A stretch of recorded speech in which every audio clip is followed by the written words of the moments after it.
BPL উদ্বোধনী প্রথম ম্যাচেই দেখা গেল শান্তর ঝড়ো সেঞ্চুরি। মুশফিকের 50-তে সিলেটকে হারালো রাজশাহী।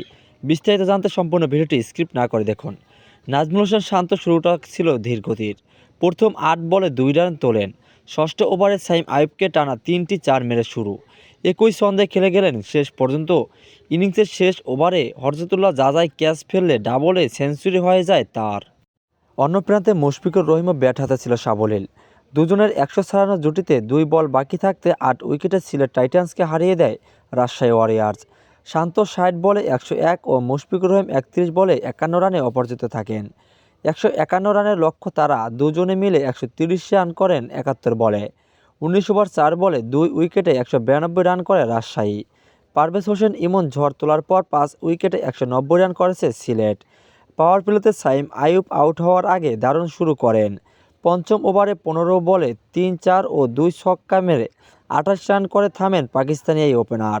36 রানে উদ্বোধনী জুটি ভাঙার পর হরজতুল্লাহ জাজায় 20 বড় ইনিংস খেলতে ব্যর্থ হন তিনি। ওপেনার রনি তালুকদার এই আফগানের সঙ্গে 32 রানের জুটি গড়েন। তারপর ক্রিজে নামেন ইমন। রনির সঙ্গে তার জুটি বড় হয়নি। 25 বলে 36 রানে আসে। আফিফ হোসেনকে নিয়ে ইমন সরূপে ফেরেন। ইনিংসের 1 বল বাকি থাকতে 41 বলে 86 রানের জুটি ভাঙে ইমন। 28 বলে 3-4 ও 4 ছক্কায় 50 করেন।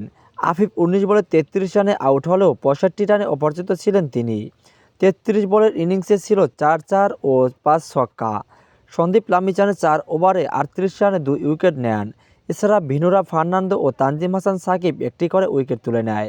আজকে ম্যাচে সবচেয়ে দারুণ কিছু ছিল মুশফিকুর রহিমের 50 ও নাজমুল হোসেন শান্তর সেঞ্চুরিটা। প্রথম ম্যাচে এমনটা দেখা যাবে হয়তো কেউই কল্পনা করেননি।